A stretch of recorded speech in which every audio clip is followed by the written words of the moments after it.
이번 시간에는 이 영문학이란 무엇인가, 영문학에서는 어떠한 것을 다루며 또한 거기 활약했던 그 작가들은 어떠한 사람들이 있으며 이런 것들을 구체적으로 보도록 하겠습니다. 그래서 영문학의 시작이 어떻게 되는지 또 보도록 하는데요. 이 국내의 주요 대학에 영문학과 많이 설치되어 있죠. 영어 영문학과, 영어과 하게 되는데요. 이 많은 대학에서 영문학을 가르치고 있는데 실상 그 영문학을 처음 공부하는 걸 학생들이 할지, 영문학에 지금 공부하는 학생들이 할지, 이 영문학에 대한 정의에 대해서 상당히 뚜렷한 그 개념을 가지고 있지 못한 경우가 많이 있는 것 같습니다. 그래서 그러한 측면에서 이 영문학을 공부하고자 하는 사람들에게 어떤 그 길라잡이 할까요? 또 자신의 그 적성과 관련된 것들 연관시켜가지고 이 영문학을 좀 포괄적으로 좀 설명을 해볼까 합니다. 이 영문학은 크게 그 인문학에 속하죠. 인문학. 여기 다 아시는 인문학에 속하는데, 인문학은 뭡니까? 이 신학. 제초에 신학에서 인문학이 시작되죠. 중세 대학이 10세기, 11세기 형성이 되는데, 그때 한 중간에 신학이 있게 되죠. 신학, 철학, 역사, 문화학, 종교학, 이러한 부류들이 인문학에 속하게 되겠습니다. 이 인문학이 오늘날 상당히 한국에 있어서 위기에 처해 있다, 인기가 없다, 이런 말들이 많이 있고 하는데요. 사실 이제 그러한 것들은 이 직장과 미래의 경제성, 직장과 연결돼 가지고 실용적인 측면에서 그런 말이 나오는 건데요. 사실상 그 인문학은 인문학은 그 자체의 목적성을 지닌다. 19세기 헨리 뉴만이 한 말입니다. 오늘 19세기 상황과 오늘 21세기 상황은 좀 많이 차이점이 있겠지만은 인문학의 본질은 그 자체의 목적을 지닌다. 다시 말씀드리면 이공계 같은 경우는 공부하는 그 자체가 일치하죠. 미래 직장과 일치합니다만은 인문학, 역사, 철학, 문화 이러한 학문은 역사, 철학, 문화를 공부했다 하더라도 반드시 그와 직결되는 그런 직장 생활이 안 된 경우가 있고요. 하기 때문에 다릅니다. 그래서 이 역사를 왜 공부하느냐, 문학을 왜 공부하느냐, 그 자체에 좋아서 자기가 좋기 때문에 자기 적성이 맞기 때문에 평생 탐구할 만한 가치가 있다. 고로 그 자체의 목적성을 지닌다 이것이죠. 그러한 측면에서 접근할 필요가 있을 것 같습니다. 여기에 이제 갈등 구조가 있게 되는데요. 자기의 그 적성은 맞고 이상적인 면에서 맞는 겁니다. 그래서 평생 투자 가치가 있다. 해가지고 철학을 하고 역사를 하고 존재론을 공부하고 문화를 공부하는데요. 그래서 그러한 이상주의 였습니까? 이상주의하고 뭡니까? 이 사이에 뭐가 있습니까? 현실성. 이상주의와 현실의 갈등 혹은 뭡니까? 갈등 혹은 뭡니까? 간극. 이거에서 고민하게 되는 것이죠. 이상주의하고 현실 사이의 갈등, 이걸 고민하게 되는 것입니다. 이 자체가 바로 인문학에 대한 연구입니다. 이 자체가 말이죠. 이렇게 되는데요. 먼저 그 영문학을 정의할 때 영문학은 지역, 언어, 인종, 이것과 연관이 있게 됩니다.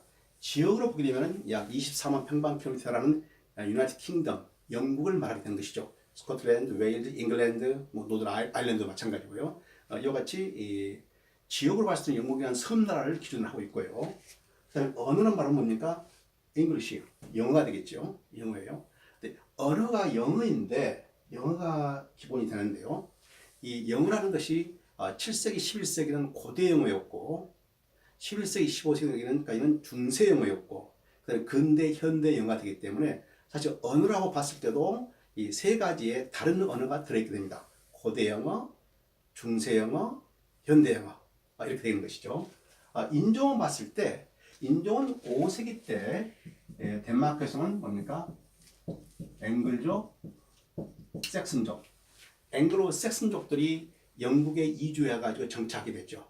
그게 이제 주요한 인종이 되면서 그때부터 뭡니까? 이 앵글로 섹슨족들이 왕국을 설립하게 되고 앵글로 섹슨어인 고대 영어, Old English, 고대 영어로서 글이 나오게 됩니다.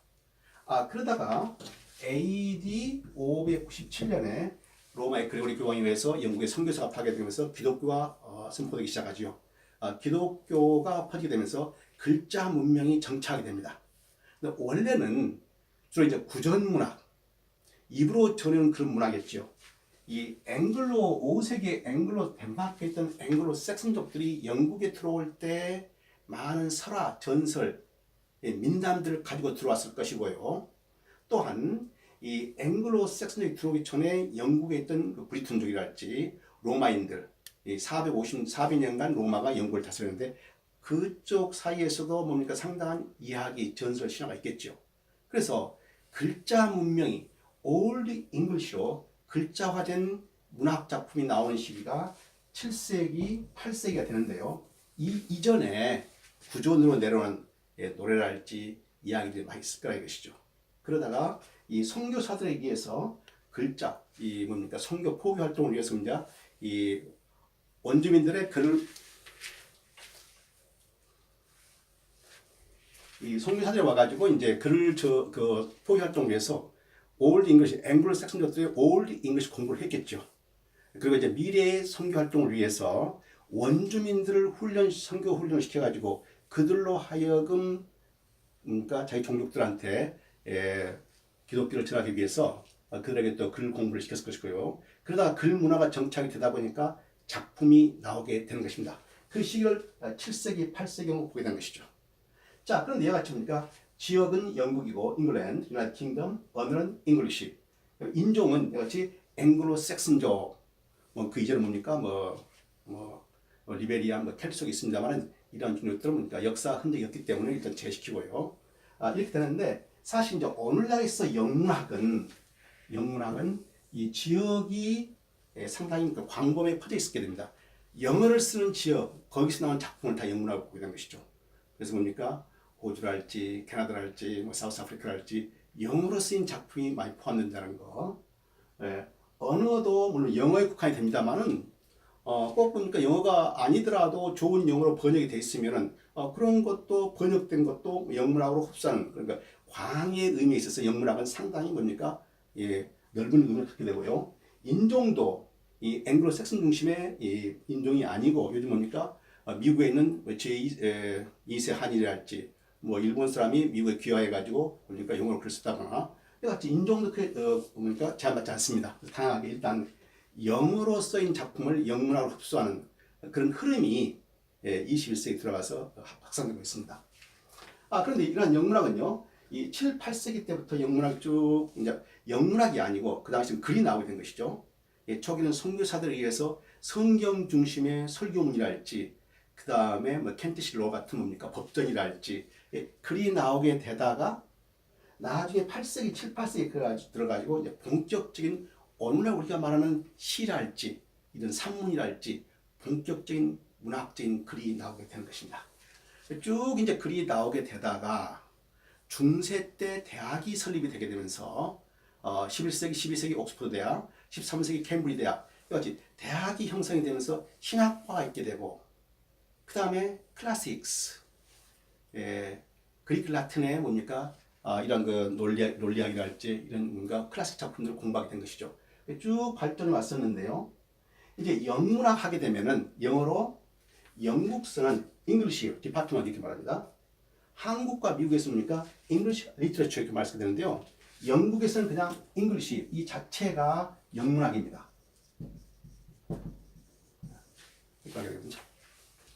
이 영문학이 하나의 독립된 학문으로서 정착이 돼가지고 발전 시작한 것이 바로 1828년 런던 대학 유니버시티 college 런던 UCL이라고 하는데요. 이 1828년에 영문학 프로페서가 처음으로 나오게 됩니다. 영문학사의 최초로 뭡니까 영문학 프로페서가 나오게 되는데요. 그러면서 이제 이 대학을 중심으로 런던의 킹스 칼리지가 나오게 되고 이 커리큘럼이랄지 그 다음에 이 하나의 그 영문학이 디스플린 하나의 학문으로서 그러고 보니까 스트링전스 하나의 그 규모를 갖춘 학문으로서 정착이 되는 것은 바로 1828년 19세기 초엽이 되는 것입니다. 그래서 영문학이 쭉 발달하게 되는 것이죠. 자, 영문학사에서 보게 되면은 많은 작품들이 있게 되는데 그 작품을 산출했던 생산했던 그 작가들 그런 사람들은 어떠한 분야의 사람인가 이걸 역으로 보도록 하겠습니다. 그러한 사람들이 어떠한 사람이며 어떠한 작품을 생산해 내었는가를 추적하게 되면은 이 영문학에 대한 정의에 대해서 우리가 다다를 수 있을 것 같습니다. 이 작가라는 사람은 우리와 같은 보통 평범한 사람들이죠. 그런데 이들은 어떤 측면에서 보통 사람과 다른 특성을 지니게 됩니다. 그럼 이러한 요소들인데요. immersion, 몰입, 공감, empathy, 공감, 감정이입, 감수성, susceptibility, 통찰력, insight, 관찰력, observation, 내성, reflection, 구체화, embodiment. 이 몰입이라는 것은 어떤 현상에 대해서 그것에 깊이 어떤 자기의 curiosity, 어떤 호기심을 가졌다, 흥미를 끄는 것이 있다, 그것에 깊이 파고드는 것입니다.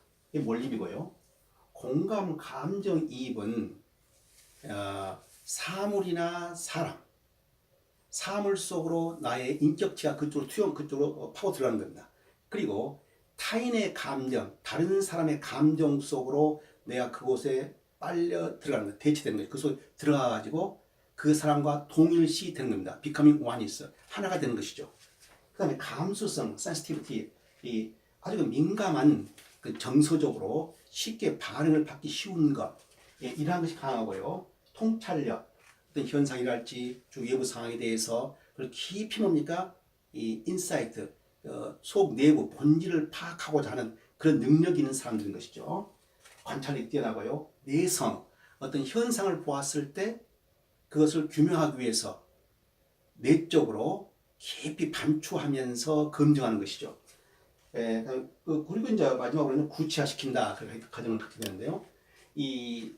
이러한 특성이 강한 사람들이 이제 작가가 되는데요.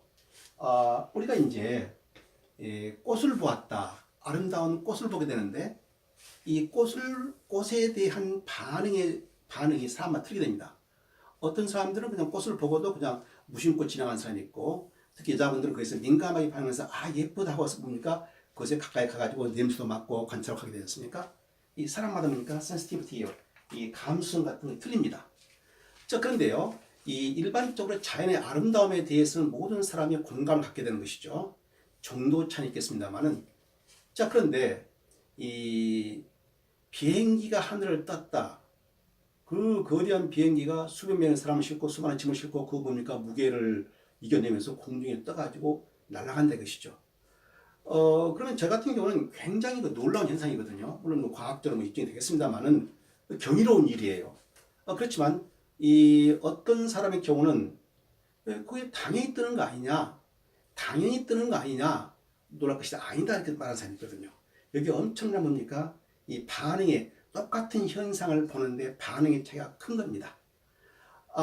이러한 것은 이제 우리가 일상생활에 많이 보게 되는데요. 특히 드라마를 볼 때, 슬픈 드라마를 볼 때 남자들은 좀 무리지요.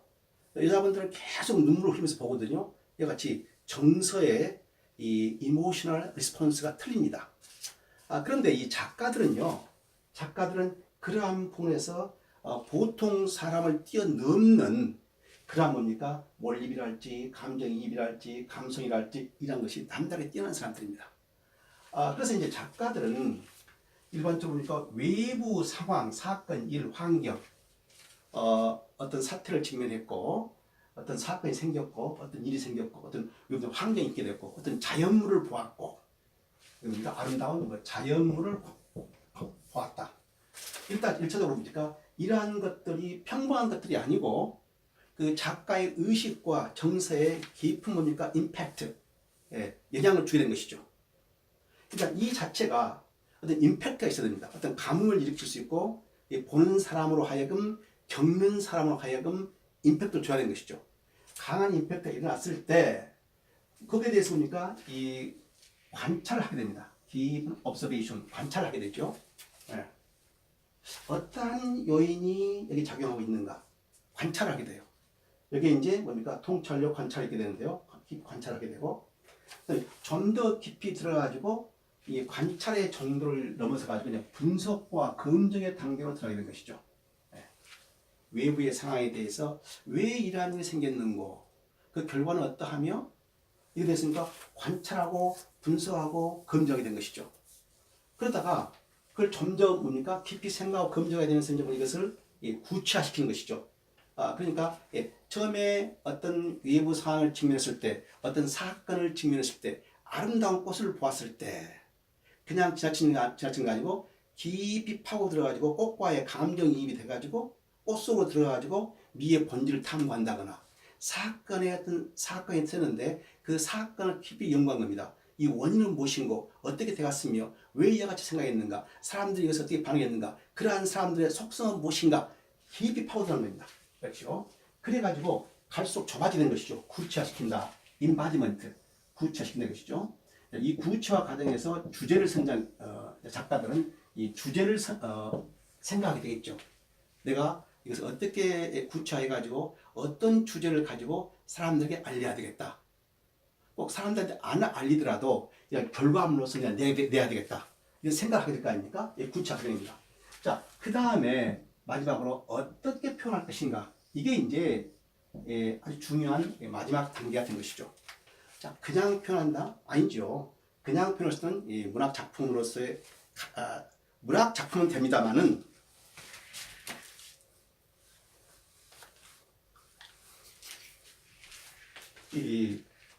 그냥 글을 썼다. 그러 뭡니까? 이게 이제 문학 작품이 될 수 있는 거죠. 일단 문학이란 정의는 광의로 봤을 때 사람이 남긴 글, 말 이것이 바로 문학입니다. 그래서 의학적인 진단수도 글이 되는 거고요. 과학적인 뭡니까? 기록도 글이 되는 거고요. 실제로 그 아인슈타인은 뭡니까? 아이작 뉴턴의 과학 이론 같은 것이 영문학의 노튼 엔솔로지에 들어 있습니다. 그리고 찰스 다윈의 진화론을 가는 것들이 글로서로 공부하게 되고요. 진화론을 공부한 것이 아니고 뉴턴의 과학 이론을 공부하는 것이 아니고 그 사용된 문체를 공부하는 것이죠.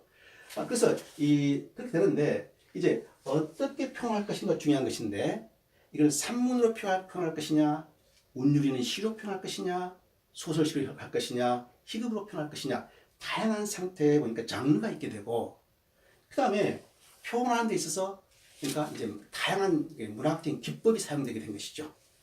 과장법을 쓸 것이냐, 풍자로 할 것이냐 등등 많은 문학적인 기법이 되는 것입니다. 그래서 이제 이와 같은 것이 쭉 진행을 볼 수 있게 되는데요. 이 작가는 상당히 두 부류의 작가가 있게 되는데요. 이러한 과정을 쭉 장시간 해외에 가가지고 이 훈련이 잘 돼 있는 사람이 있고 또 한 부류는 그렇게 문학적인 이러한 훈련이 잘 안 돼 있음에도 불구하고 천재적인 타고난 born genius, 타고난 천재적인 작가가 있게 됩니다. 우리가 흔히 알고 있는 윌리엄 셰익스피어 있지 않습니까? 윌리엄 셰익스피어. 셰익스피어는 16세기 사람인데 이 셰익스피어는 대학을 나오지 않았습니다. 최종 학위가 13세 정도, 약간 그라마 스쿨 정도의 높은 수준의 교육은 좀 받았습니다만은 제대로 된 그 동시대의 작가들에 비해서 하여간 이 학문 수준은 굉장히 낮습니다. 그렇지만 그렇게 볼 수 없는 것은 이 셰익스피어가 런던에 가가지고 최고 지성 그룹에 합류를 했고 꾸준히 공부를 한 것은 사실이기 때문에 반드시 학교 다닌 연수만으로서 그 사람의 지적 순위 일하다라고 말할 수 없는 것이죠. 실제로 이 셰익스피어의 작품 속을 보게 되면은 굉장히 뭡니까? 깊은 철학적인 고뇌랄지 이런 지식을 포함하고 있습니다. 그렇기 때문에 우리가 셰익스피어를 단지 학교를 많이 다니지 않았다 해가지고 보니까 지적인 사람이 아니다 하는 것은 모순이 있게 되는데요. 하여간 이 동시대의 그 작가들에 비해서 꾸준한 대학교 가가지고 공부한 그 연도는 없거든요. 그런 걸 봤을 때 이 셰익스피어는 어떤 면에서 타고난 천재일 가능성이 많습니다. 그리고 동시대의 그 극단 배우들의 기록에 내려온 기록에 가면은 셰익스피어는 한 번 펜을 들면은 쭉 흘러내려갔다. 일필휘지. 한 번 펜을 들면 쭉 내려갔다는 것이죠. 그래서 퇴고를 할지 수정이 별로 없었다는 것이죠. 그리고 동시에 배우들의 고백입니다. 셰익스피어고요. 그 다음에 이 존 키츠 같은 경우도 있는데요. 존 키츠 19세기 낭만주의 작가거든요. 19세기 낭만주의 작가인데 아주 그 젊은 나이에 죽었죠. 26세에 죽었거든요. 26세에 죽었는데 존 키츠 낭만주의 작가가 굉장히 뭡니까? 아름다운 작품을 많이 남겼습니다. 굉장히 아름다워요. 근데 이 친구도 대학을 문학 공부하고는 전혀 없고요. 약간 초보 정도의 의학 공부를 했고요. 공부를 하지 않았습니다. 다만 혼자 스스로 밀턴을 읽고 셰익스피어를 읽고 문학 공부를 스스로 공부를 한 것은 많지요.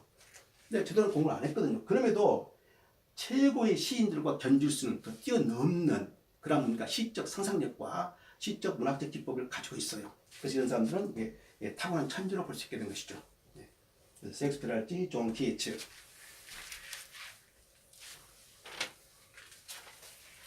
또 이와 같이 말이죠. 이 작가들 보게 되면은 그렇게 체계적인 공부를 하지 않았음에도 천재성을 발휘하고 마스터피스 굉장한 작품을 낸 사람이 있게 되거든요. 반면 엄청난 뭡니까 꾸준한 학문적인 정진을 통해서 지적인 보고를 쌓아가지고 작품을 낸 사람들이 있습니다. 그런 사람이 바로 T.S. 엘리어트, 20세기 최고 시인으로 불리는 학문지를 쓴 T.S. 엘리어트 있지 않습니까? 엘리어트 같은 경우는 하버드 대학에서 박사를 공부한 사람입니다. 학위는 마치지 못했습니다만 박사를 공부했고 그런 철학적인 탐구를 위해서 인도철을 공부했고 프랑스에서 공부를 했고 영국에서도 공부를 했고요. 여기 쭉 보니까 철학적인 탐구를 하다가 에즈라 파운드의 권유에 의해서 영국에서 영문학으로 방향을 틀게 된 것입니다. 그래서 그의 시를 보게 되면 굉장히 난해합니다. 철학적인 뭡니까 주제가 많이 섞여 있게 되고 동서의 신학을 얽혀 있게 되고 동서의 뭡니까 여러 가지 철학적인 사고 방식이 얽혀 있게 되고 된 거거든요. 그리고 이제 우리가 알고 있는 워즈워즈 남관이 대가죠. 워즈워즈 같은 경우도 뭡니까 제대로 공부를 했고 어렸을 때부터 보니까 아주 엄격한 그 사립학교에서 공부를 했고 쭉 대학교에 나왔고 엄청난 뭡니까 직접과를 쌓은 사람이죠. 그러니까 밀턴 신라곤 같은 경우도 밀턴 같은 경우도 엄청 공부를 했고요. 이런 사람들입니다. 그래서 두 부류로 나눠지는 것을 알 수 있게 됩니다. 자, 그런데요. 여기서 중요한 것은 이제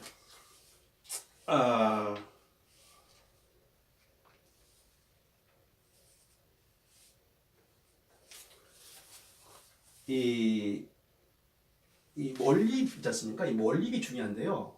이 몰입이라는 것은 어떤 그 현상에 대해서 관심을 갖는 것에 대해서 깊이 자신이 빠져드는 겁니다. 빠져드는 거예요.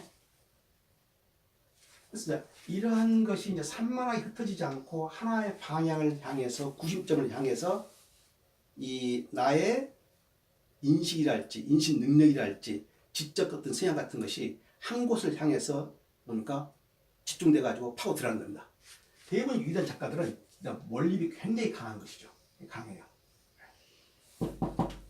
그리고 이제 이 여성 작가들을 남자와 여자로 분류할 수 있게 되는데 사실 뭡니까 여성 작가라 해서 반드시 여기가 감성이 뛰어난 작품을 많이 썼다 볼 수 있는 것이고요. 사실 남자 작가들도 구별해서 뭡니까 차이가 나지 않고요. 구별되지 않습니다. 그래서 이제 우리 통상 볼 때 이 남자 작가, 여자 작가 이렇게 분류하게 부르면 됩니다만은 이 문학적인 성향을 보게 되면은 사실 뭐 큰 차이가 나지 않고요. 이 일반적으로 볼 수 있는 통상 같이 일반적인 것을 이러한 것을 볼 수 있게 됩니다.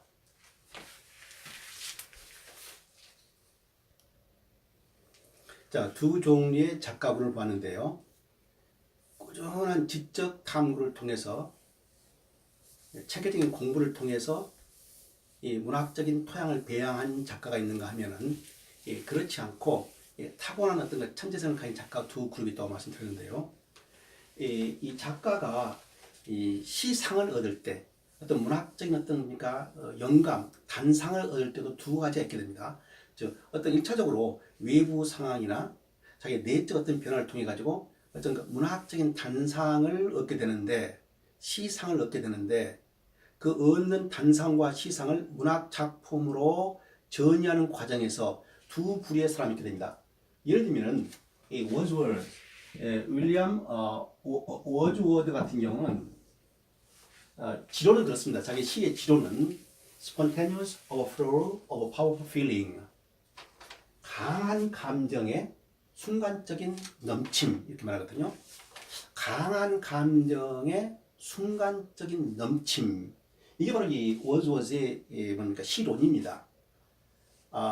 이 말은 다시 말하게 되면요, 강한 감정을 받게 되는데 이 강한 감정이 많은 내성을 통해서 검증을 통해서 내적 관측을 통해서 어떤 구체화되는 것이 아니고 자 감을 받았다. 그 감흥받는 것이 어떤 겁니까? 인위적인 어떤 그 자기가 없이 그대로 나오는 거, 이게 좋은 시라고 말하고 있습니다.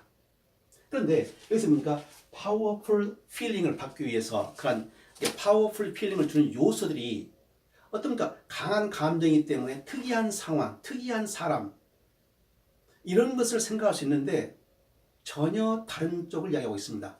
평범한 사람, plain words, 평범한 사람, 그 다음에 plain words, 평이한 언어를 써가지고 얘가 구현한다는 것이죠. 그래서 이런 경우를 보게 되면 상당히 그 워즈워드 같은 경우는 그 자기 나름대로의 어떤 그 타고난 그 천재성이 있는 것 같습니다.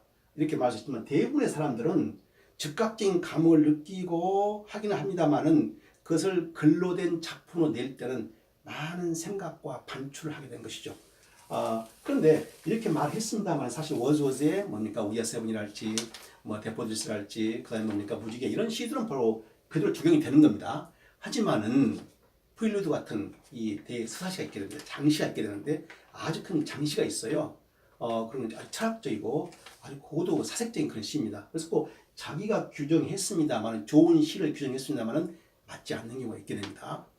자, 그런데요 이와 비슷한 또 한 부류의 시인이 있게 되는데 존 키츠, 다 낭만주의입니다. 19세기 낭만주의 작가들인데요. 이 존 키츠 같은 경우는 어떻게 또 시를 규정했는가요? 시상이라는 것은 나무에서 낙엽이 떨어지듯이 그와 같이 자연스럽게 생성이 돼야 하는 것이다. 이렇게 또 뭡니까 존 키츠는 좋은 시, 시상에 대해서 데피니션을 하고 있습니다. 이거 보게 되면 상당히 뭡니까 순간적인 영감, 순간적인 감흥 그 자체에 중점, 역점을 두고 있는 이런 작가분들이 있게 된 것이죠. 그렇지만은 아까 말씀드렸던 T.S. 엘리어트랄지 밀턴이랄지 20세기 뭡니까 제임스 조이스랄지 이런 사람들은 하나의 영감, 하나의 뭡니까 그 감흥을 가지고 깊이 생각합니다. 오랫동안 생각합니다. 그래가지고 글로 구현시키게 된 것이죠.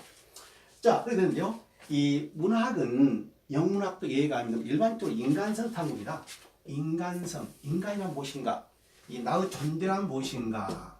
나의 존재란 무엇인가? 신과 나와 관계는 무엇인가? 이제 종교성이 나오게 되는데요. 이 종교는 이제 아래쪽으로 내려갈수록 중세, 고대, 이 중세 쪽으로 내려갈수록 종교성이 강한 작품들이 많게 되고요.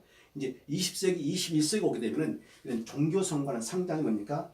좀 거리감이 있게 되는데요. 인간성, 나란 무엇인가? 나와 나를 둘러싸고 있는 관계, 신과 나와 관계, 신과 타자와 나와 타자와 관계, 나를 둘러싸고 제반 모든 것들, 사건, 사고, 뭡니까? 사람들, 뭐 집단, 뭐 종교, 이것과 나와의 관계를 규명하는 것이 이 문학에서 중요한 하나의 뭡니까? 관점이 되게 된 것이죠. 그래서 이제 이 자연을 많이 다루게 되는데요. 자연을 많이 다루게 되는데 역시 뭡니까? 이것도 문학에서 보면 두 부류로 나누게 됩니다. 순수 자연 그 자체, 꽃이랄지 자연의 아름다운 뭐 광경이랄지 뭐 선셋이랄지 이 아름다운 광경을 그대로 묘사하는 것. 순수 문학적인 것이죠. 자연의 아름다운 그 자체를 그대로 뭡니까? 찬양하고 뭡니까? 미화시키는 것. 그런 부류의 시인이 있게 되죠. 워스워스가 그런 경우고요. 키츠도 그런 게 있습니다. 워스워스가 뭡니까? 데포디이얼스, 수선을 할지, 그 다음에 무지개, 그런 작품을 보게 되면은 이 자연 그 자체의 아름다움을 묘사하게 되죠. 그런데 워스워스 같은 경우는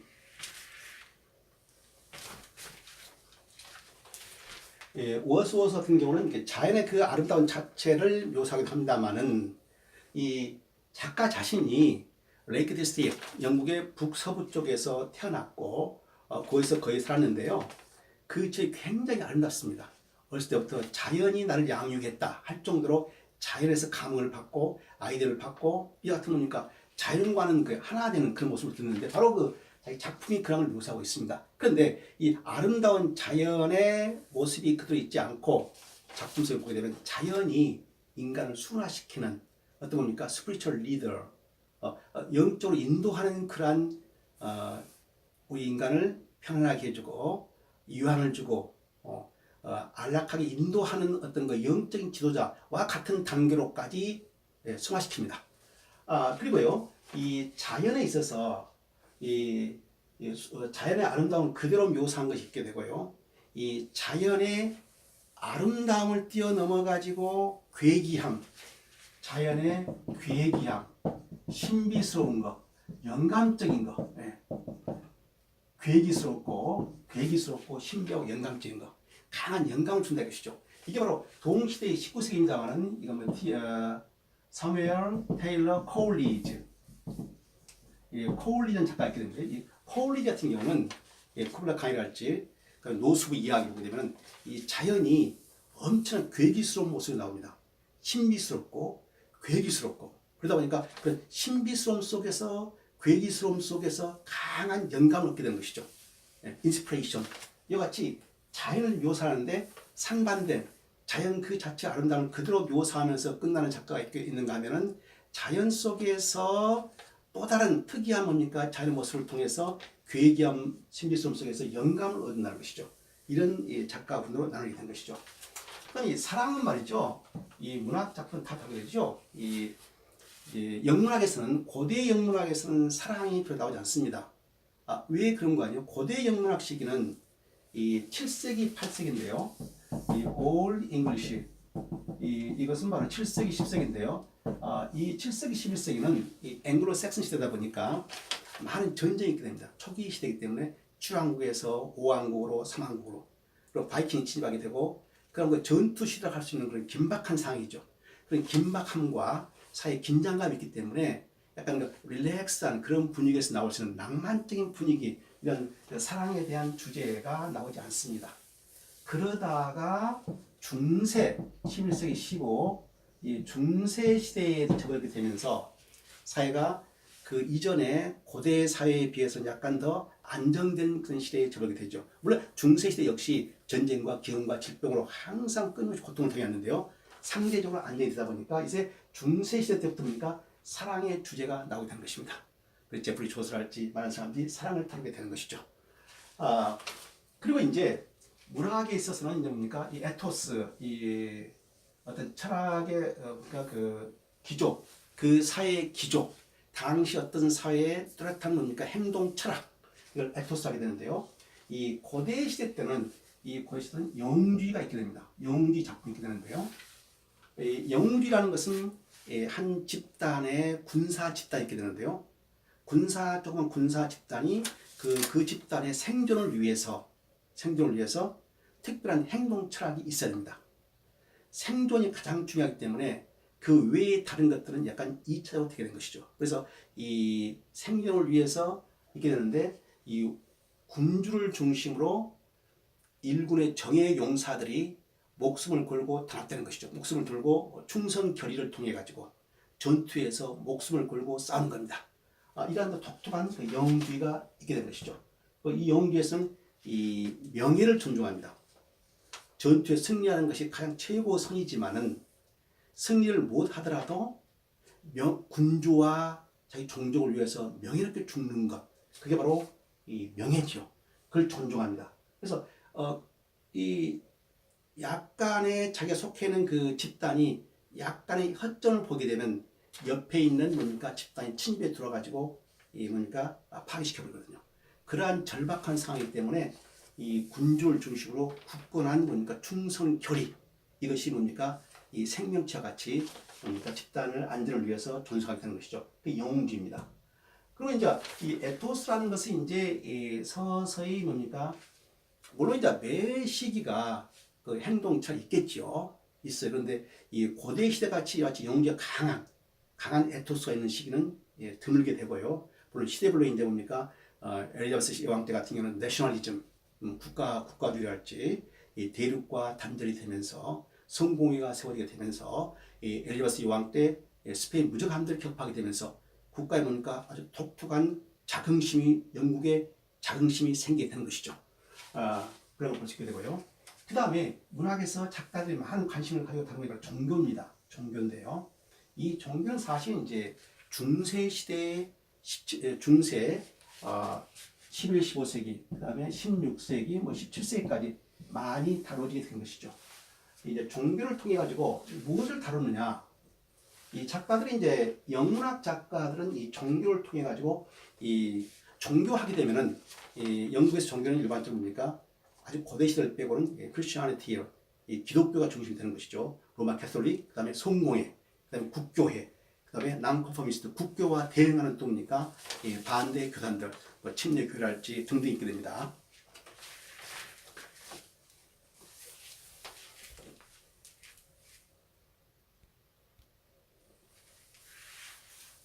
영문학에 있어서 주요한 작가들이 관심을 가했던 분야, 흥미를 가했던 분야, 이런 걸 좀 쭉 뭡니까? 주제를 통하면서 연관시켜가지고 지금 하고 있는데요. 계속 이어서 이 종교와 인간성은 아주 복잡한 양상을 지게 되고요. 많은 작가들이 이쪽에 뭡니까? 쏠려 있게 됩니다. 그래서 이 부분에 대해서 다음 시간에 이어서 계속해서 강의를 시작하도록 하겠습니다.